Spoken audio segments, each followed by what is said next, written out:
మీరు నడుచుకుంటూ వెళ్లే రోడ్డు మీద సడన్ గా చిరుత ఎదురైతే ఎలా ఉంటుంది? ప్రస్తుతం రాజమండ్రి వాసులకు అదే కంగారు. తూర్పుగోదావరి జిల్లా దివాన్ చెరువు దగ్గర జాతీయ రహదారిపై చిరుత సంచరించింది. ఏకంగా ఒక జంతువునో పశువునో ఆహారంగా నోట కరుచుకుని రోడ్డుపై తిరిగిన ఈ దృశ్యంతో ఒక్కసారిగా భయాందోళనకు గురయ్యారు స్థానికులు. చిరుతను బంధించేందుకు ప్రస్తుతం ఫారెస్ట్ అధికారులు రంగంలోకి దిగినట్టుగా తెలుస్తోంది. పాదముద్రల ఆధారంగా చిరుతను బంధించేందుకు ప్రయత్నిస్తున్నారు.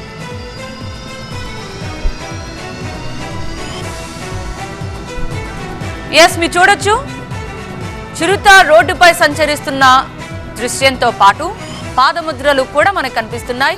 సో వీటి ఆధారంగానే ప్రస్తుతం ఫారెస్ట్ అధికారులు ఆ చిరుత ఎటువైపు వెళ్ళింది, ఎక్కడ ఉందనే వివరాలు రాబట్టి బంధించే ప్రయత్నం చేస్తున్నారు. కానీ ఒక్కసారిగా ఇలా రోడ్డుపై చిరుత సంచరించడంతో దివాన్ చెరువు చాలా ఇంత గతంలో కంటే ఇప్పుడు ఎంతో మంది రాజమండ్రిలో ఉన్న వారందరూ కూడా మాక్సిమం దివాన్ చెరువు వైపు తమ కొత్త ఇళ్లను నిర్మించుకుంటూ అక్కడే ఉంటున్న వారు చాలా మంది ఉన్నారు. సో ఒకసారి మీరు చూడొచ్చు, వాళ్ళందరికీ ఎంత భయంగా ఉంటుందో ఒక్కసారిగా ఈ దృశ్యం చూడగానే.